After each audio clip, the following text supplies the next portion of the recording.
Hello and welcome to episode 8 of the All About Ability podcast with Ebanie Bridges, the Blonde Bomber. In this episode, we're going to talk about Ebanie's journey from boxing to bodybuilding to being a math teacher and how she developed the mindset to compete at the top level. This podcast is sponsored by Kyle Financial, specialists in mortgages and protecting your family's finances. Whether you're looking for the best mortgage for you or want to make sure you and your family aren't struggling if you are seriously ill or pass away, call Kyle Financial on 0141 447 0290 or email advice@kylefinancial.co.uk for more information. I hope you enjoy this episode. Okay, so we are with Ebanie Bridges, the Blonde Bomber. It's a pleasure to have you on, finally. It's been a long-awaited guest here. Yes. How's your day been so far?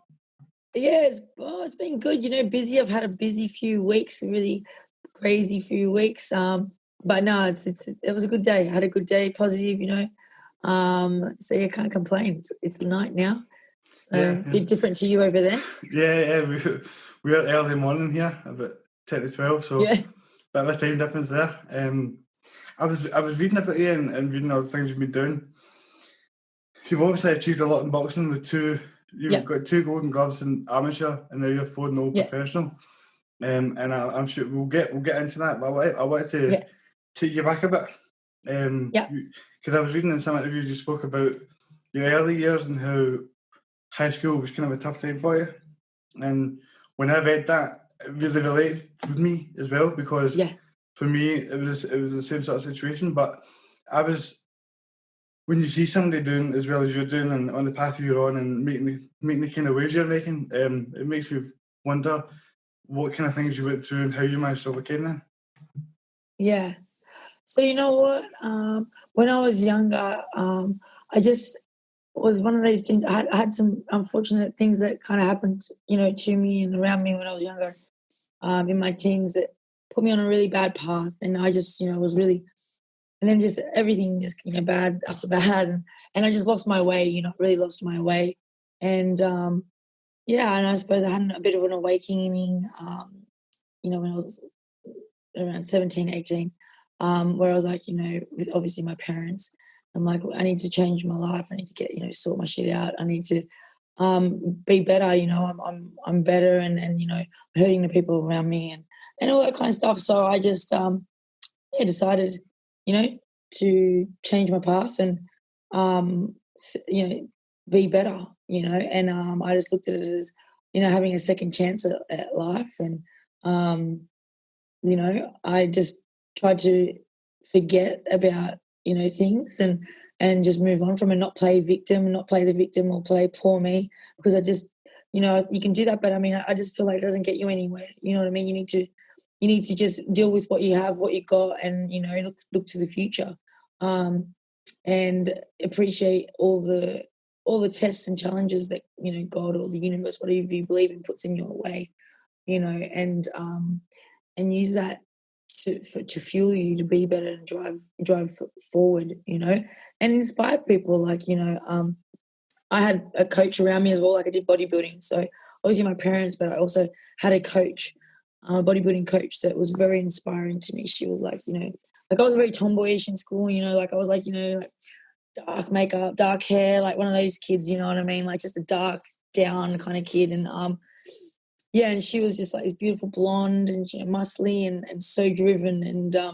having her as kind of almost like a role model to me at such a young age when I started bodybuilding at like 19 was like amazing, because she kind of helped transform me as well, into, helping me in there. So I have, her name's Arena Manta, and I always never forget where I came from. I never forget the people that have helped me and helped me shape me who I am, So, and I just thought, I want to be someone like that. I want to be that kind of person for someone else, and I want to show other girls, other kids or whatever, that doesn't matter what you went through in your, in your adolescence. It doesn't matter what you've been through in life. It's never too late to turn around. It's never too late to set higher expectations for yourself and to think that there's things outside of that, because all it is that, if you believe in it, you can achieve it. And it's true. Like, I set goals and I don't let anything stop me from getting those goals. But that obviously takes drive and discipline and a lot of other things. But it's possible, and and that's why I'm a school teacher. I went, back into uni, and I thought, where can I have the most effect in a way? And I thought, well, I wish I had someone like to, my parents were great. It was my own. It had nothing to do with my family, bad family. It was just, what was happening and stuff. And I just wanted to be that person there for the kids to think, okay, if I see anything, then I can, have a chat and like try and inspire these kids, and I tell them my story, or just tell them I know what it feels like to be them. But look, you can turn around. And you can. It's never too late. So that's why I'm a school teacher, really. Like, I love maths. It just happens that I'm really good at maths. And maths is, the subject that I chose to teach. But I know I do a lot of life skills, and I teach a lot of the lower level maths, which is the kids that are all very, they don't have confidence, and they don't, whatever, they have a lot of things going on. So, yeah, that's kind of a backstory for all of that. That was a really inspiring way to start this conversation. That was. Sorry, I know I can talk, but you asked me about what I would do and say, and that's the truth. That was great. It was just great to listen to and your mindset and your approach to everything. And I'm sure there's a lot of people out there that can relate, including myself, to be honest. Yep. And it makes me wonder, though, do you think, having been through all that and came through all that, do you think that's what gives you the confidence to go into boxing and want to be the best in that? Like, yeah, look, I just, you know what it is? Like I said, like, I really do believe that I had a second chance at life. I could have gone down, like, I could be dead, and it's not something that I like to go into, because I don't want to be specific, because I don't want to be walking out to the ring and the commentator's talking about my teens. You know what I mean? Yeah. I don't want that. I don't want the focus to be on the sob story or on that. I don't want that. So that's why I avoid talking about it. But I will touch on it and say, like, of course, I've been through some hard times. A lot of people have been through some hard times, but the main thing is, I suppose, is that all that hard stuff and pushing through that and realizing that I pushed through and I didn't give up on life. Could have given up on life. Trust me, I've thought about it. I tried it, I didn't, and I got through it all. And now it's like, well, I'm not going to waste this second chance that I got. And I'm not only not going to waste it, I'm going to test myself and push myself to see how far I can go, how good I can actually be, and it's just one thing after another. Like, obviously, I think my bodybuilding thing was my first goal. And I realized with bodybuilding that if you put your mind to something, and as hard as it was, and it was torture, the feeling of winning and the feeling of being my best and the feeling of success, there's no feeling like it. And it takes all those sacrifices, and it takes all that push and battling your mind and battling your demons and that to get through that. And then it was kind of like addictive. I'm like, well, I just want to be the best at everything that I do, and I thank my coach for that. And I obviously the bodybuilding, for all of that. Some people might have just, for example, have this very similar story that I have for my bodybuilding for straight into boxing. But I already built that kind of mindset. I already built all that hardness through the bodybuilding. Yeah. And I think that with the boxing, I'd say my teams would help. Like, I don't know. I don't want to swear, but I do want to swear. But we say, like, like I've got that cunt in me. That's what we call it in Australia, like that real cunt, like that fire, like that asshole inside of you, because like you've been through shit. You won't put up with shit. And when you get in that ring, you're fighting because you fought so much. You fought your whole life. You fought yourself, fought others. I'm constantly fighting people, like, because I'm always breaking stereotypes. I'm always going against everyone because this is who I am. And so I'm always fighting people that say you can't, or fighting people that think that I can't because of, whatever reason. So, it's been like that. But I was into, if you know a bit more about me as well, I started martial arts when I was 5 as well. So I had that. I've been doing martial arts, and then through my teens, it wasn't, it was a lot more fighting in the street rather than fighting in the gym. But, I've always been into it. I've always been into fighting. I've always been a fighter from day one, and through spirit and through physicality. And it just seemed to all fall into place, I suppose, at the right time. Like, I wish that I started boxing a little bit earlier, but at the same time, that mindset that the bodybuilding got me through, and all that strength and that power, that lifting from my, having that muscles, that gives me that extra edge, because I do have that strength, and I have that mindset. So, I mean, everything happens for a reason. Everything falls into place. And I think that's a message that I suppose I like to spread, that I would tell you or tell anyone, is that no matter what happens, how bad it is, how bad your past, how bad, bad things that have happened to you, or you're in control of what you do. You're in control of how you react and how you respond to it. If you sit there and everything happens for a reason, this is part of the plan, and you be positive and you think, okay, well, whatever test that was, it's for this. No regrets. Like, I wouldn't change anything, because I think if I changed anything, I might not be here. I might not be the person I am now. So everything, good, bad, whatever, like, it's God's plan, and I'm a firm believer in that. And as I'm getting older, I'm becoming even more like, that's it. Like, I mean, like, I'm really believing it. Like, I mean, anything that happens, I'm like, yeah, you know what? It's shit. Gonna have a little cry about it, or a bit of like a complain about it for a second. And I'm like, no, it's all right. It's meant to happen. And let's see what happens on the other side of it. So, yeah. Yeah. I think one thing you just said at the end there was really important, how you let it. You let yourself feel it, and you kind of deal with it. You don't just hide it away and pretend it's not happening, which I think is a common problem when people go through these things you spoke about, is that they kind of they sort of like to pretend it didn't happen without actually processing it, and you have to process it first to then deal with it.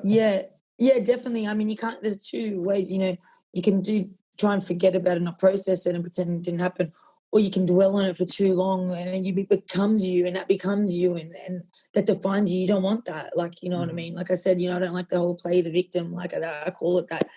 That's up to you to do that. Like, why do that? That's only holding yourself back. That's only doing that and being negative, and like holding on to the bad things, and poor me, and why does it happen, and whatever. That's not going to help you. Like, it doesn't. And I know some people really struggle with that, but I mean, it's easier said than done to say don't be like that and change your mindset. But I mean, if you are able to, and you can find that discipline, that strength, that when you get those negative thoughts, or when you get feeling down, to just try and reaffirm, it's okay, it's okay, it's okay. If you just say it's okay, everything's going to be okay. It's happened for a reason, and for for every door that closes, another one opens. For every loss, there's for every negative, there's a positive. And it's true. And I say the light, the brightest light shines in the darkest room. You know what I mean? You can't have a bright light. You can't have a bright light in daytime. Can't have a bright light when it's a bit bright. Like, I mean, the brightest light shines in the darkest rooms. So like, you got to be like that, and use that, and embrace it. I feel. So you talked about the kind of mentality that bodybuilding helps you build up, and the kind of mental toughness it gives you. That was quite evident in your first professional boxing fight, from what I read. You got injured in the first 10 seconds. Yeah, I snapped my ankle in the first 10 seconds.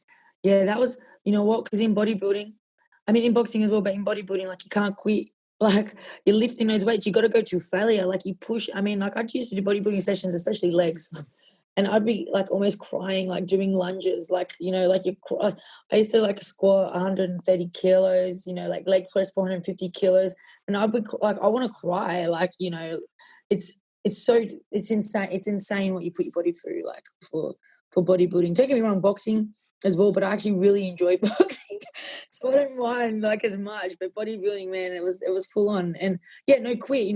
Fatigue's not an option. These are the things that I drilled in my head for years and years of bodybuilding. Too bad if you're tired, you get up there and you get in that treadmill and you do your cardio. Too bad you can't skip gym. If you skip gym, you don't get gains. Like, it's crazy. It's crazy. There's just no excuses. No excuses in bodybuilding. And I mean, for me, and that's how I prepped, and that's how I was trained. And then when I went over into the boxing, I already had that. And actually, I've had to learn a bit different, especially now getting older in boxing, that, hey, you know what, actually, it's okay to rest. It's okay. It's okay. And learning risk over reward now, especially as you're getting older, injuries are a lot more. Like, I mean, obviously in a fight, I would never quit. Like, and in training, I don't either. And I've got that mindset built into me, that you just don't quit. Like, you don't, too bad if you're tired. My coach, when I started, what are you doing? Like when I first started, you know, you're like dying, inspiring and shit. And you're like, what are you doing? And I'm like, oh, fuck, it's so hard. I can't breathe. And he's like, don't show emotion. Don't, you know, what are you going to do? Do like a timeout and be like, excuse me, I need a break in a fight? No, keep pushing. You know, this is before I had a fight, obviously, you know, I'm pushing and trying to get that mindset, you know. Yeah. And I'm like, all right, I'm just trying to get my lungs, like, you know. But yeah, and like, he builds that into us. So when I had that first fight and that happened, I'm like, oh, I can't quit. I can't, like, you know, like I just can't.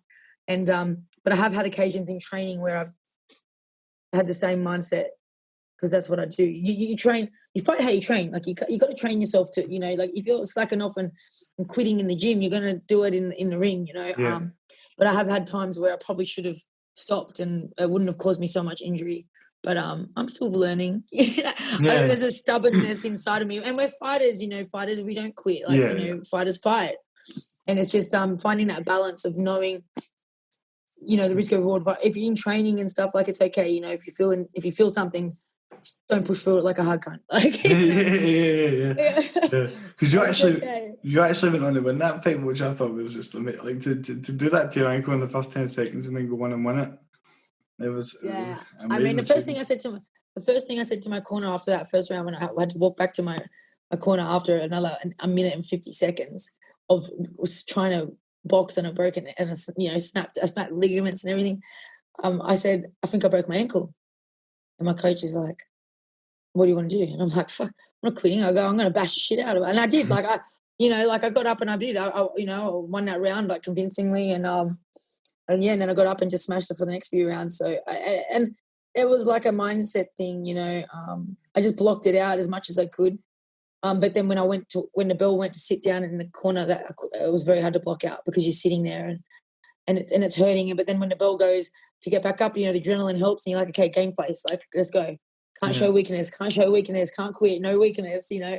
And So it's been like it was like drilled into you beforehand, and you were ready for that kind of stuff. It was almost like you were ready for it to happen to you, and you were just going to go for it anyway. Yeah. Yeah, exactly. Yeah. It was all the build up. I think a lot of people would have quit. I mean, I'm sure people have quit for less. I would have probably quit. Yeah, a lot of people would have quit for less, you know. But I couldn't, you know. For me, and this is another bodybuilding thing. Pain is temporary, pride is forever. This is a bodybuilding. These are some of like quotes that I've had for over 15 years. You know, like living in all over my wall, like reading this stuff. You know, so I mean, it's embedded in my mind. But so yeah, it got me wondering, like, in terms of bodybuilding, the shape you need for bodybuilding, the shape you need for boxing is quite different. The shape. Yeah, like as in like the cardio and the physical fitness element, because obviously no boxing coach is going to tell you to be benching heavy weight and lifting really heavy things like that. It is very different. When I first made the transition, bodybuilding is addictive, like because it's aesthetic. Yeah. So when I first made the transition, I found it very hard to give up the weights. I was training weights and boxing. And when I tried to stop the weights, I would be like, oh, I'm losing my muscle, because the bodybuilder's biggest fear, you're losing all your muscle, you know, and you stop training for a bit and you touch your muscles and you're like, oh, I'm soft, you know, so then you got to go back to the gym and do a pump because you're like, you know. So it took me quite a little bit to just ditch the weights, and it became where my friend is like, a good friend who's a boxer, I was like, what are you a bodybuilder or a boxer? What do you want to do? Because you can't do both, because the weights is slowing you down, you know, like it's not helping you. And I was like, oh, I want to be a boxer, because I'll be like, oh, my ass is going, like my legs are shrinking, like I can't, like all these things, you know, like such standard bodybuilding talk. And I don't want to lose my ass. And it was like, well, do you want to lose a fight? And I'm like, no. And I'm like, fuck, you know. So it was like I had to like just switch off. And it was funny when I just decided, like I said, one day, okay, that's it. You know, I said I have a goal. My goal is to fight, and I want to be my best at it. And to be my best at it, I need to ditch the bodybuilding weights. I need to ditch the weights. So I did. Yeah. I literally didn't lift weights for like 5 years. I haven't lifted, you know, like now I'm kind of working them into my strength and conditioning, which is, it's nothing like bodybuilding weights. A little bit of like stuff just for speed. But it took me 5 years before I picked up weights again. So and it's only recently now. So, and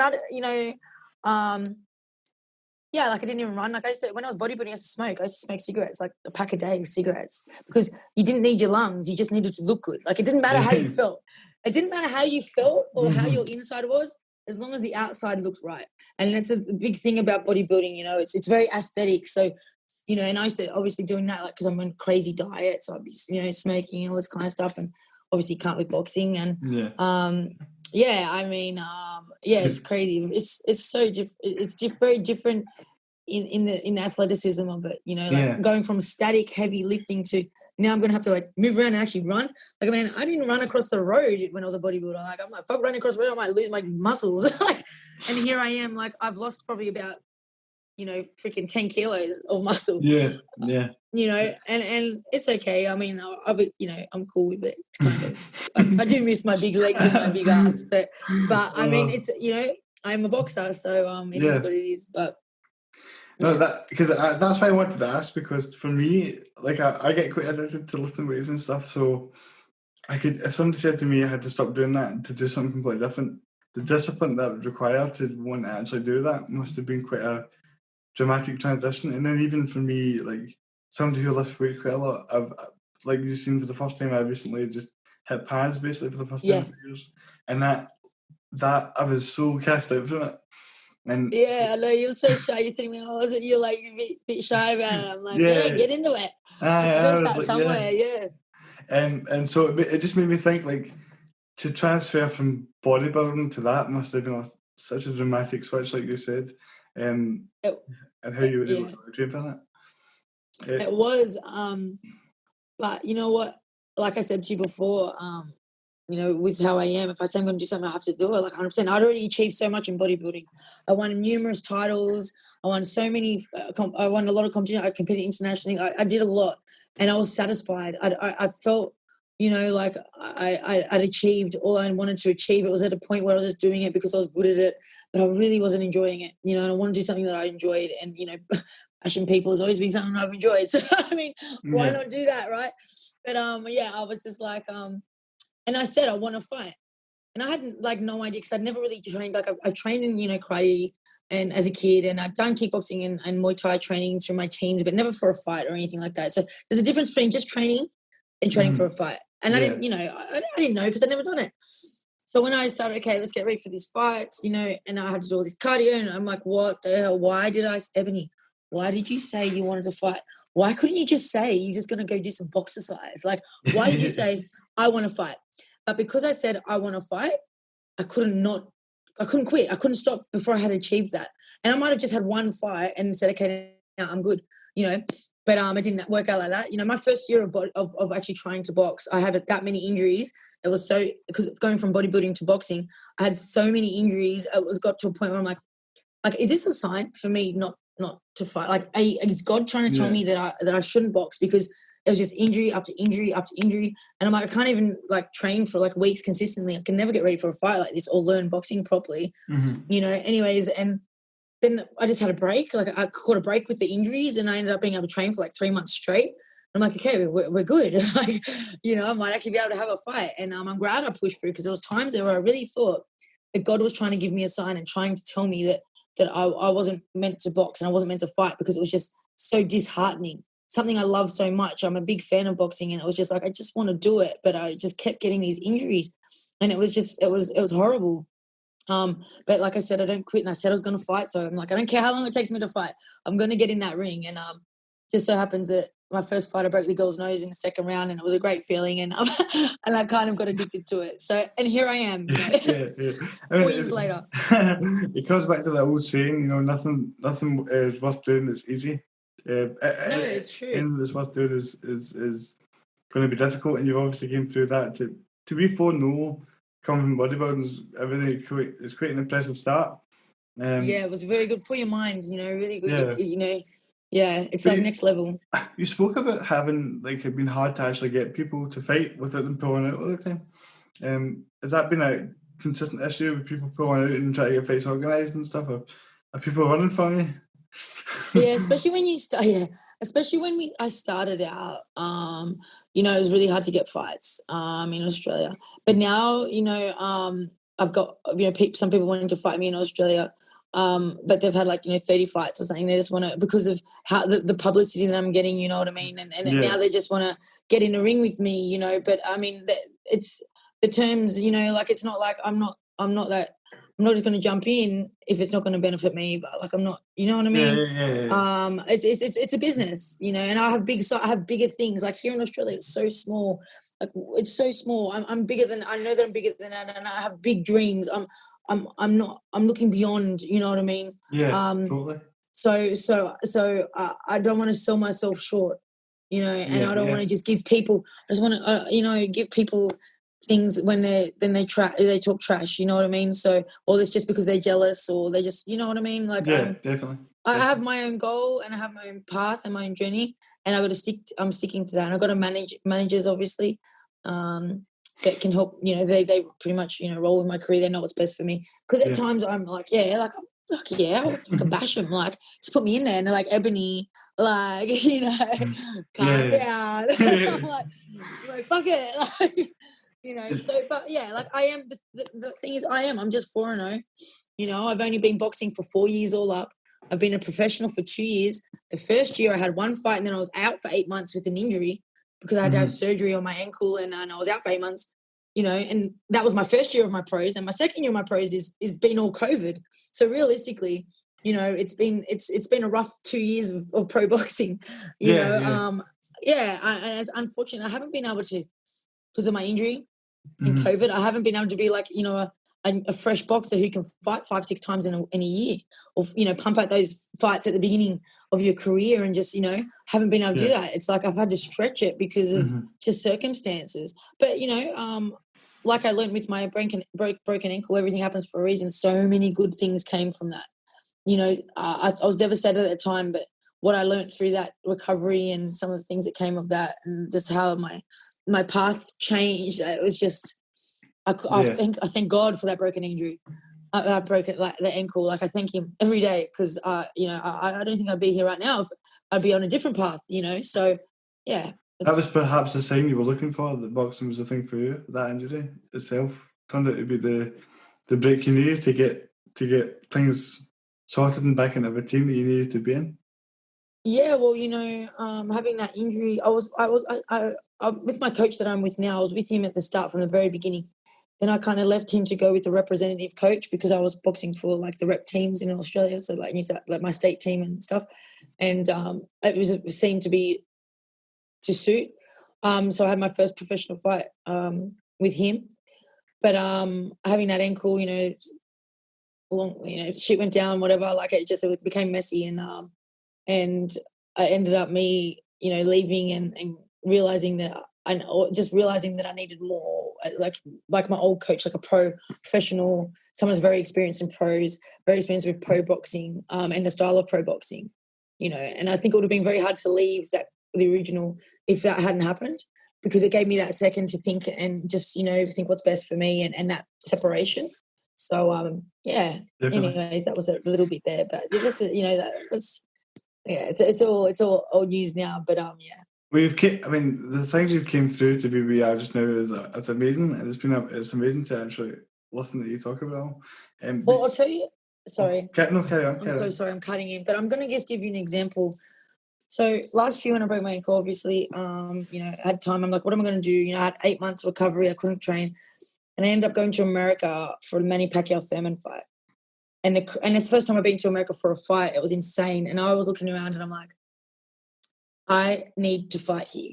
Like, that's it. I need to fight here. I need to fight in America. Look at this. Like, this is amazing, right? So then what I did was I kept going back to America to the fights, and networking and building and meeting people in the industry. And I've met my managers that I have now that are from America. You know, and I wasn't quitting, because I said I need to do this. I need to fight in America. And, you know, a couple of months later, there I was fighting in America, the beginning of the year. I debuted. Yeah. I said I'm going to do it, and I did what I had to do, and I made it happen. Then I fought in America in February, and then came home, and like 2 weeks later was the Fury Wilder fight. And I'm like, something's just telling me I've got to go to this fight. I was just in America, but I'm just going to go. And I booked my flights the day before the fight. Because I'm just going to go for the weekend. Like, this is like $1,600, you know, and like for 4 days for this fight. And I'm like, I just got to go. And I went there, and I saw the British fans. And I was like, these guys are epic. I was like, wow, look at these, like the British fans are the best. I was like, wow, and I knew they were good. Like, I mean, we see it in all kinds of sport. Brit fans are really loyal and like, but that was just good. I saw like the Fury fans, and I'm like, this is mad. And I was like, you know what, I want to fight in the UK. I want to fight in the UK, and I want these fans because they are awesome. Like, because I'm all about like that. Like, I just love that stuff. So so that's what and so I came back, and here I am building my and it happened. I honestly didn't try too hard. I just came on Twitter, and I'm just blessed and lucky that my personality just seems to be something that the Brits like, because it just works. But it's when you think it and you believe it and you want it, it happens. So I'm not there fighting in the UK yet. I got the fan base, and I'm sure I will. It's a matter of time. So like I said, I set that goal at the beginning of the year, and let's just see how it pans out. Have you got anyone in mind you want to fight in UK? There's only a few girls in your head. There's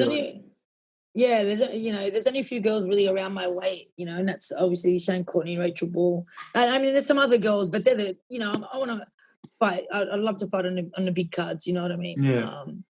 But hey, look, happy to fight. I think I feel like I could be wrong. My followers and fans can comment on this. Could be wrong, but no matter where I fight, I think people come and watch. Yeah. Because they're so. I love my fans and my followers. They're so loyal and they're so amazing, and I'm gonna always put on a good fight, and always gonna fight hard, and not give it an exciting fight, win or lose. I know that it's gonna be exciting, and you talked about your personality kind of coming to Twitter and stuff, and how you've managed to brand yourself and build yourself up this way, create a platform. Do you think that that's kind of lacking in women's boxing or things like that? Because definitely. I mean, there's a couple, like the Americans are pretty cool, like pretty out there, and that's it. Like, I mean, in America, like, I mean, I'm kind of not normal in America, but when I came over to Twitter, it was a lot of the British fans and the British people and the British boxing, and that's why they had some people had a bit of, there's a bit of hate and a bit of problem with how I am, because I am louder, and I don't give a fuck, and I just say what I want, and I swear, and I wear lingerie, like fuck whatever, and I do me, and I do what I want, because I'm not sitting here worried about all these, conservatives, poshy, snobby people like trying to impress people. I'm not like that. I just want to be myself, and you either love me or you hate me. And I mean, that's kind of how it is in America as well. Like, you look at the girls over there, they're quite wild and out there.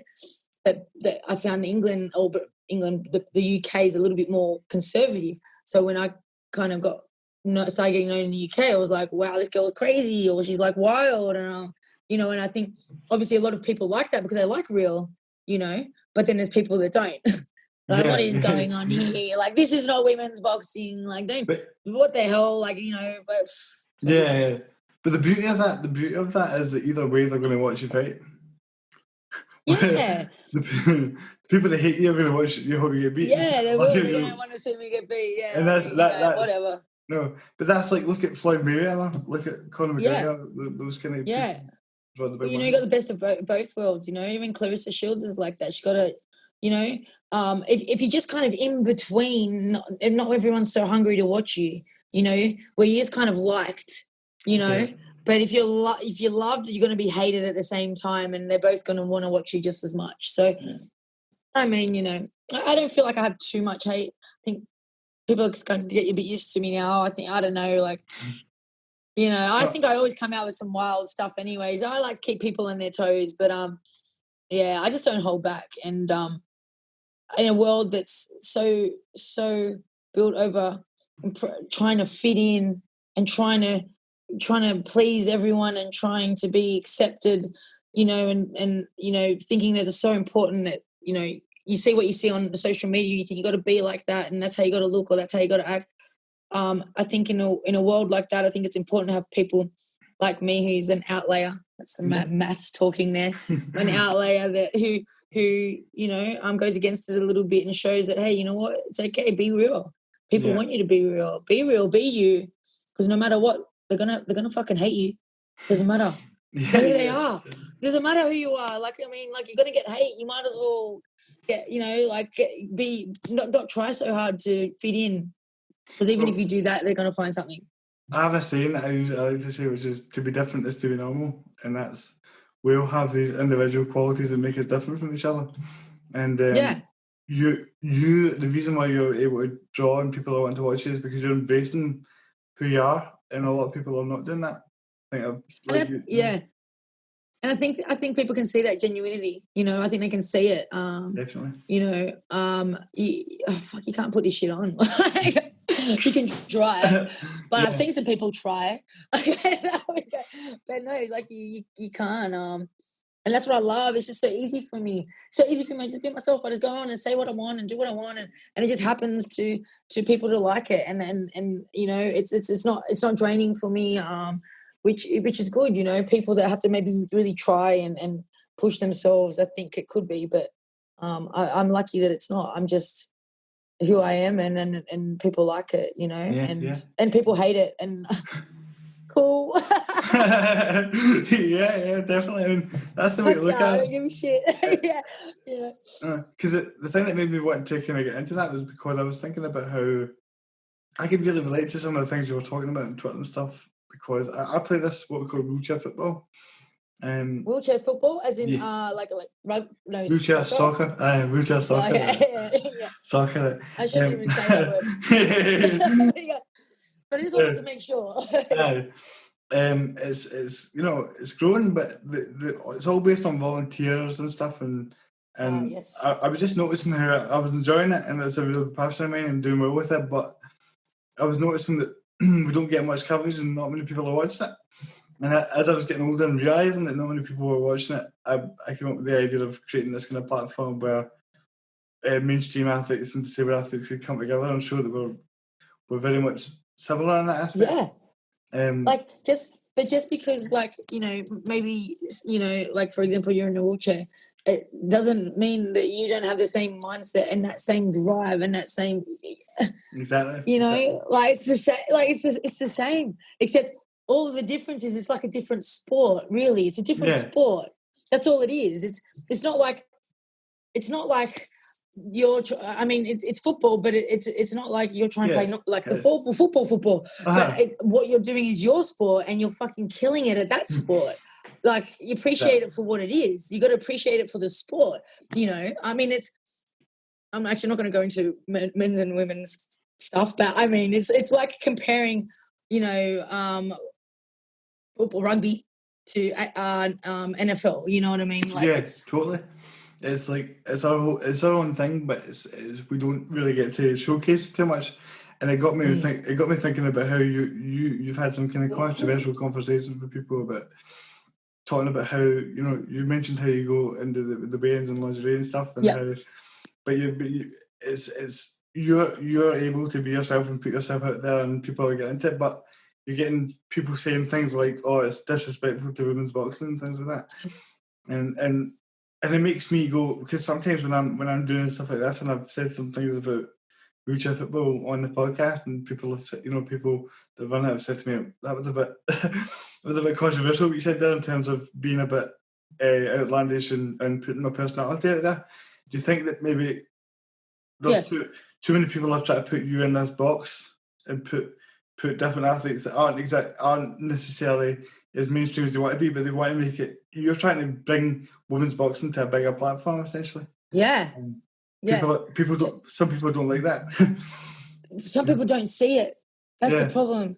People don't see the bigger picture. They're closed-minded. They're very closed-minded, and they're just I don't know if you want to call it. It's not old school. It's just closed-minded. They just don't accept. You know, I accept everyone for who they are. I love people just being themselves, and whatever you want to, you do you. You do you, babe. Like, you do you. Whatever, you know.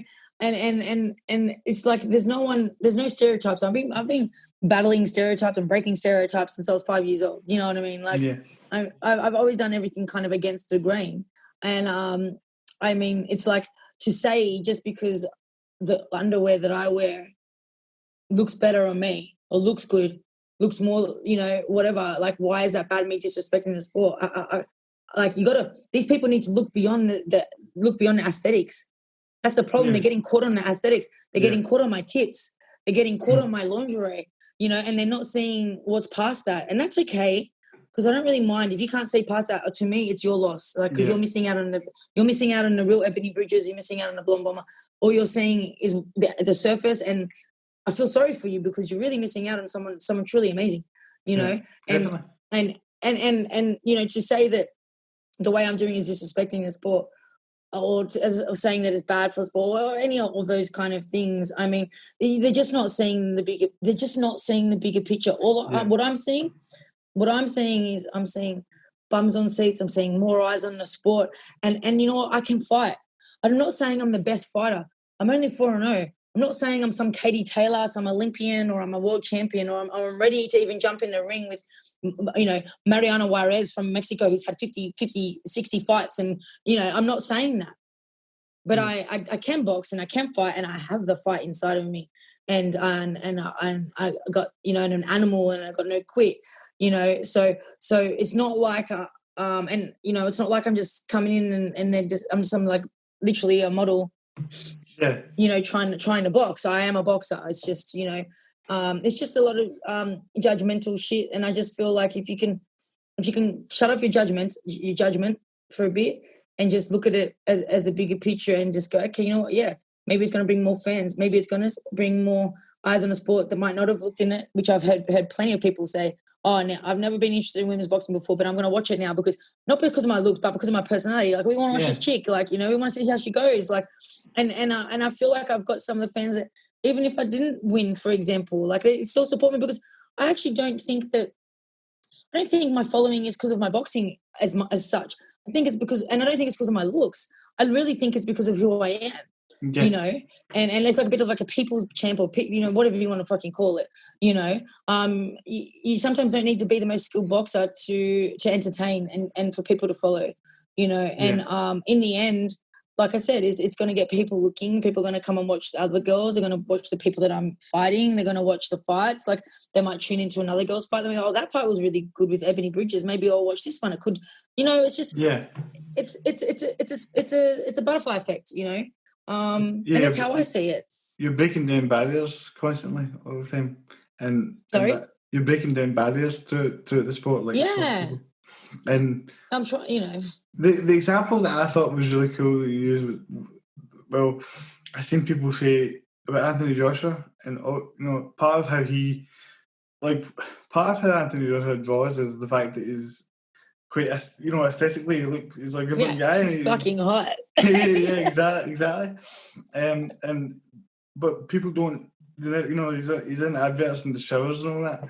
And if you've seen a woman doing that, you would get a totally different kind of reaction. Yeah, so that's another thing. Yeah, it's so normal for him to be in the shower, lathering himself up, or half naked, or being under the waterfall, top off, like water. Imagine if I was standing under waterfall in a bikini or in my underwear, like, oh, you know, this is, you know, or in a, you know, it's the women and men thing. I don't like to go into it, but it's true. You know, and it's been like that forever. You know, women are, I don't know the word, if it's chastised, if that's right, but women are always are judged differently. And I tried to say that. It's like, you know, why can't, for example, why can't a pretty girl fight? Why do I always get, you know, oh, you shouldn't box, or you're too pretty to fight? You know, why? You know, and, or it's like, you know, for example, you know, a guy can sleep with, you know, a couple of girls in one night and he's a legend. You know, typical example. A girl sleeps with a couple of guys in one night and she's a slut. Like, fuck, man, it's sex. Like, you're both freaking the same, like, whatever. You know, like, I mean, I don't do it, but you know, whatever, you like, you can't. It's just very different, you know. And like you say, the whole, you know, even back and forth, you know, girls get emotional or whatever.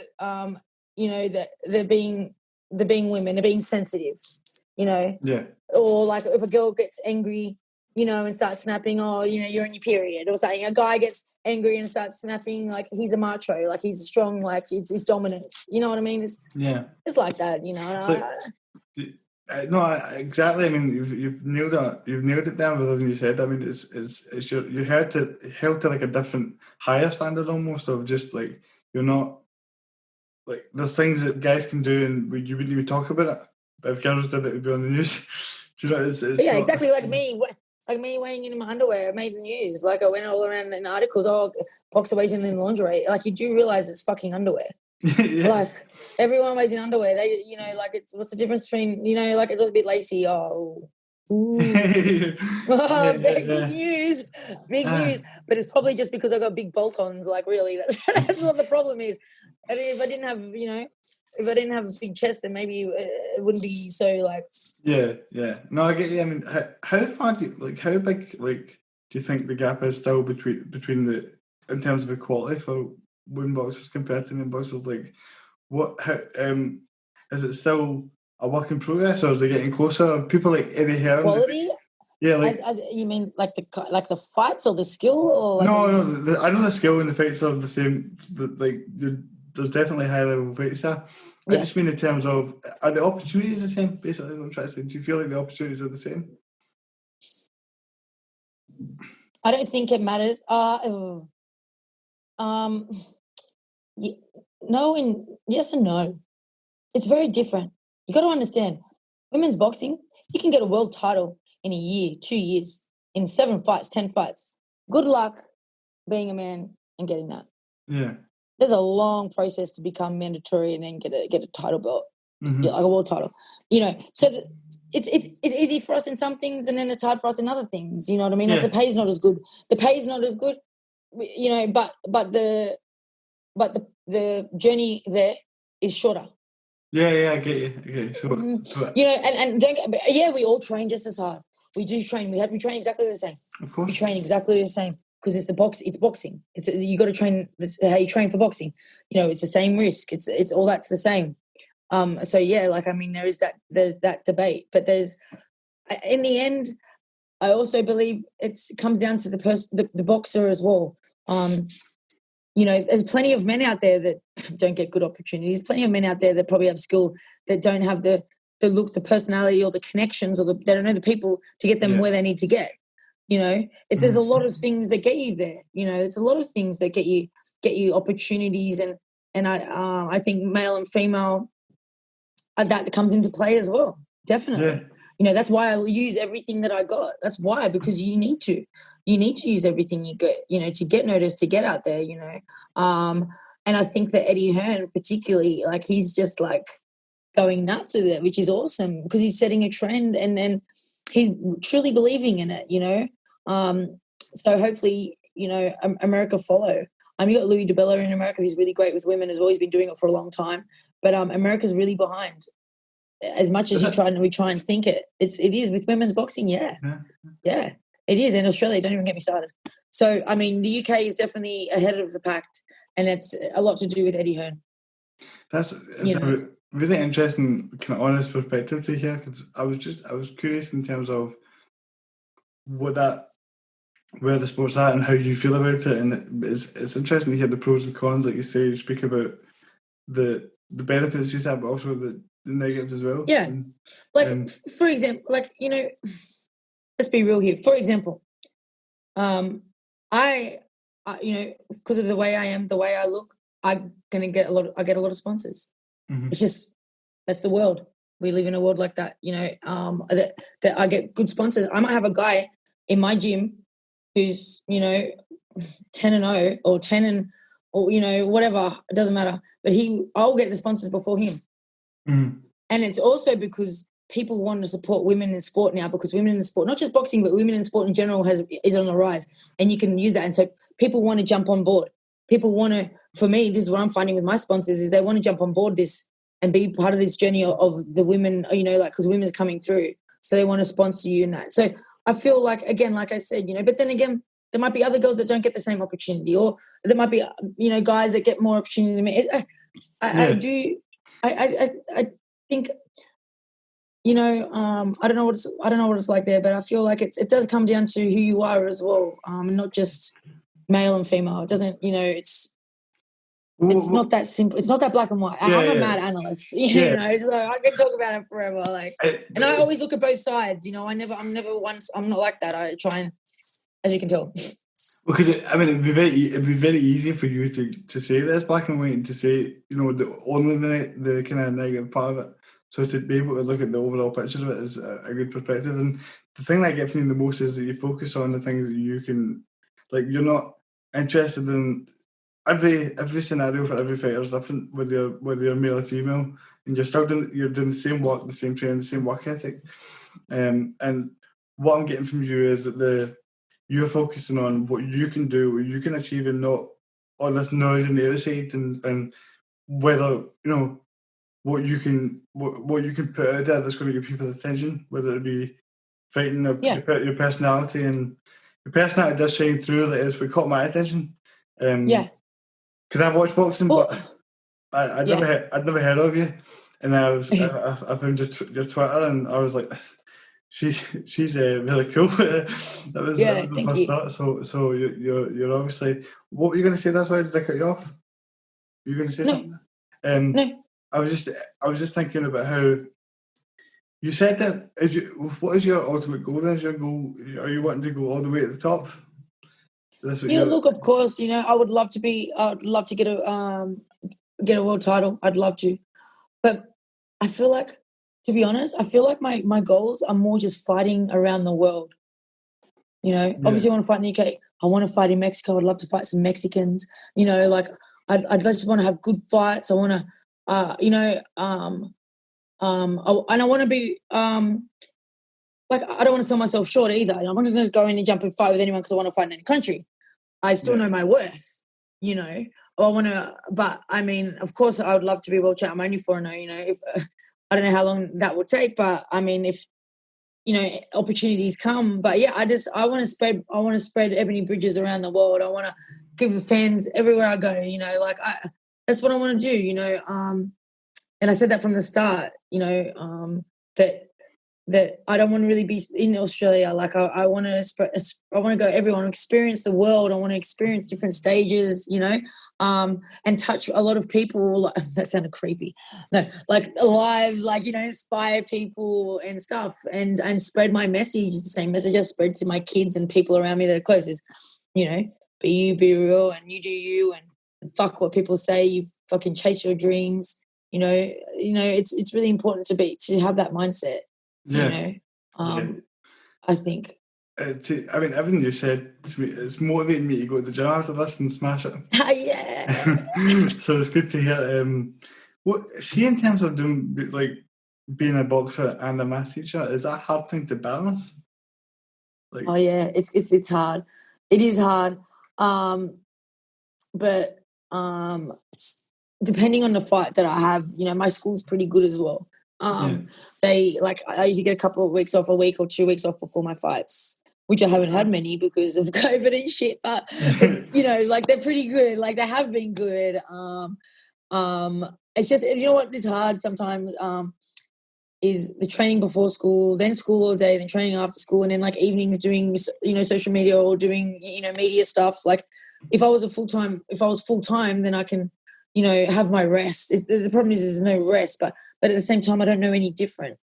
I don't know any different. I just know grind, and I'm telling you right now, when I was an amateur and fighting every couple of weeks and fighting around and doing my master's degree at university and traveling 4 or 5 hours a day from uni to training to all this stuff plus working 3 jobs, that was insane. It wasn't pro boxing, but I was fighting all the time and I was training and I was traveling really far.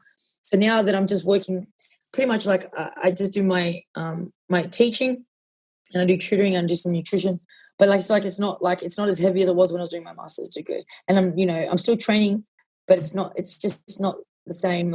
So yeah, I mean, life's getting a little bit easier, and it's going to be hopefully easier if I can box full time. But I'm making do, and I make the most of my minutes in my days, so it's all good. Yeah.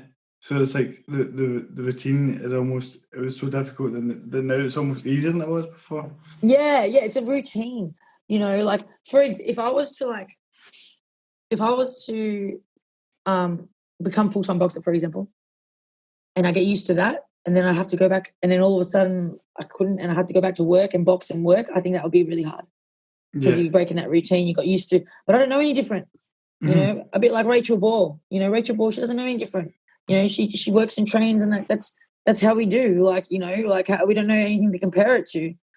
we think, we can imagine, and we can dream and be like, oh, that'd be great. Imagine training in the morning and then going have a sleep, you know, and then just eat and then like doing a bit of a massage and like, you know, doing some rehab and then getting up and going for another training session and resting and like imagine like you know, but we don't really we don't know. We just dream. And so, you know, until then we just keep grinding, you know, and that's a lot of boxers are like that, you know. I think not.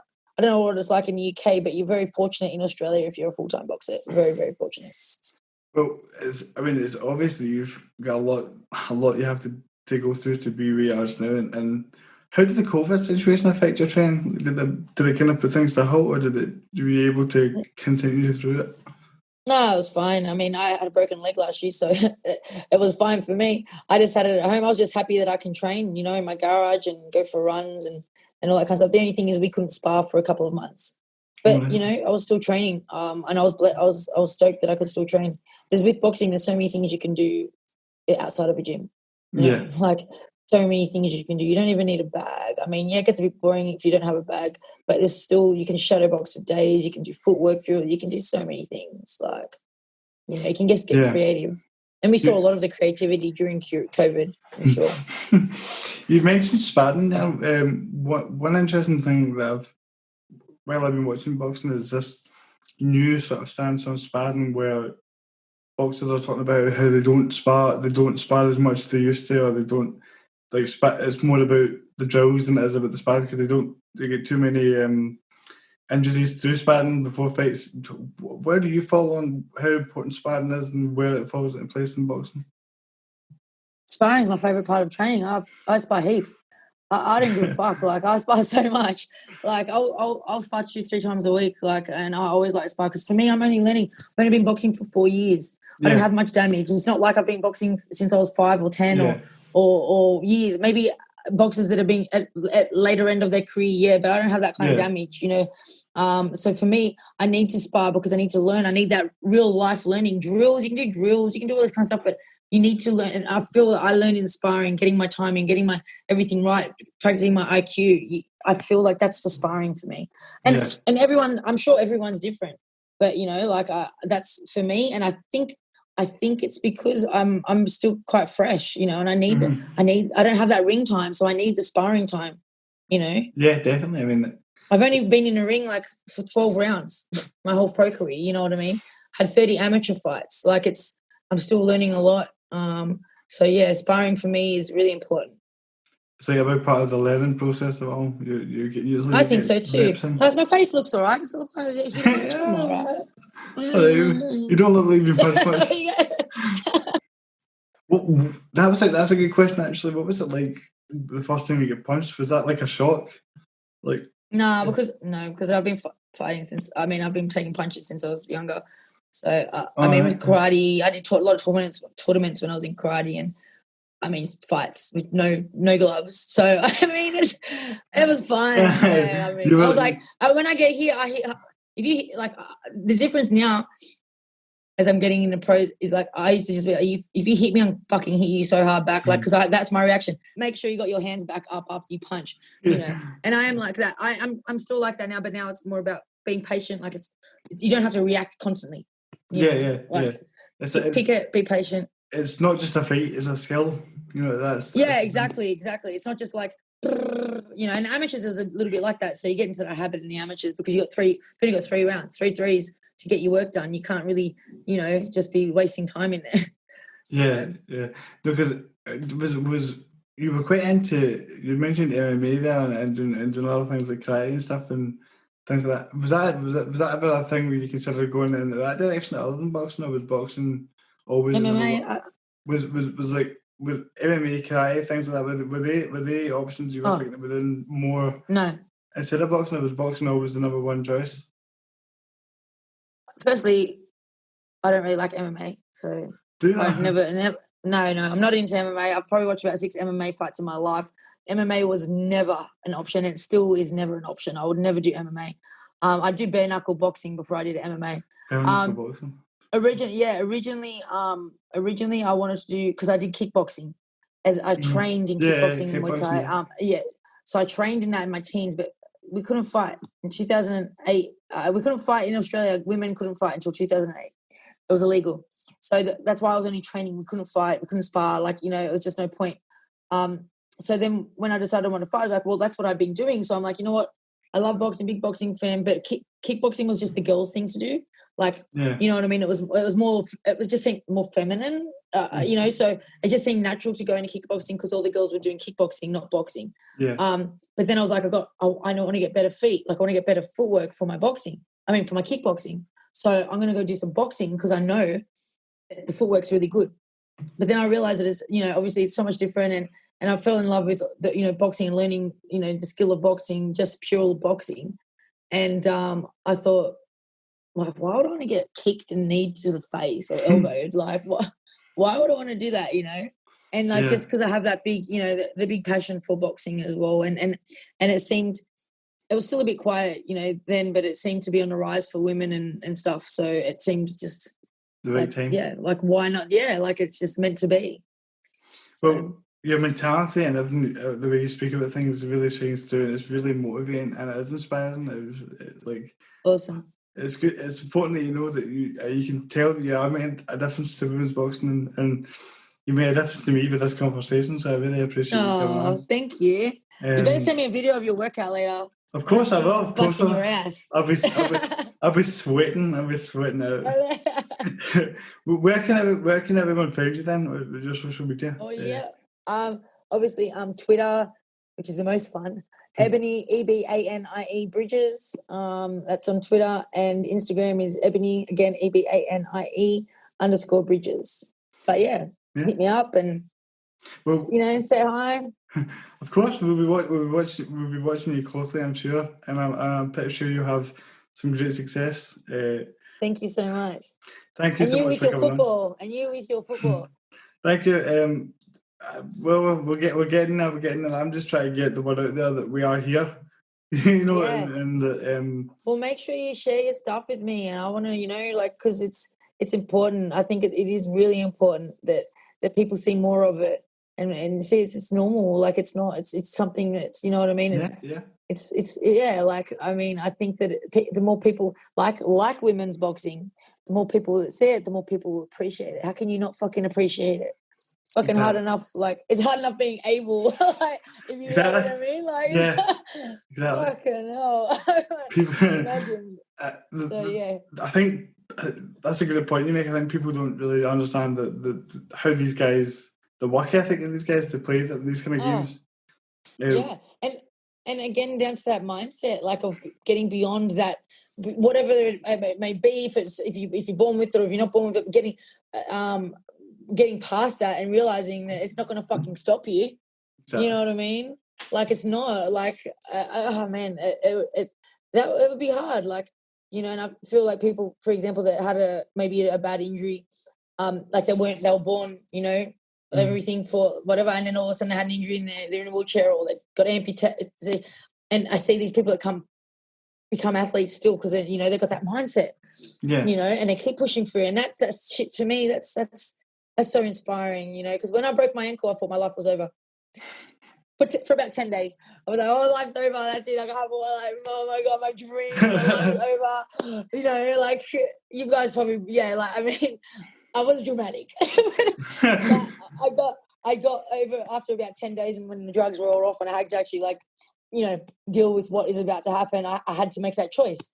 Yeah. Am I going to feel fucking sorry for myself and sit here and just fucking give up on my dreams? Or am I going to work on what I've got, work with what I got and do what I can and focus on what I can do, not what I can't do, and you know, and go for it. And that's it. That's a great message to finish on. And a strong mindset can achieve anything, really. And again, I really appreciate everything you said there and coming on. It's been a lot of fun. Probably one. Thanks for your patience. Yeah, no problem. I knew you'd be worth the wait, and you've proven that. So thank you. Thank you for listening. A reminder: this podcast is sponsored by Kyle Financial, who are currently offering free wills for everyone, even if you're not a client. Don't be in the 60% of adults that are will. Call Kyle Financial on 0141 447 0290 or email advice@kylefinancial.co.uk for more information. And don't forget to tune in for next week's episode with Mike Scarlett, broadcaster, journalist, actor, musician, access inclusion expert. Thank you for listening. See you next week.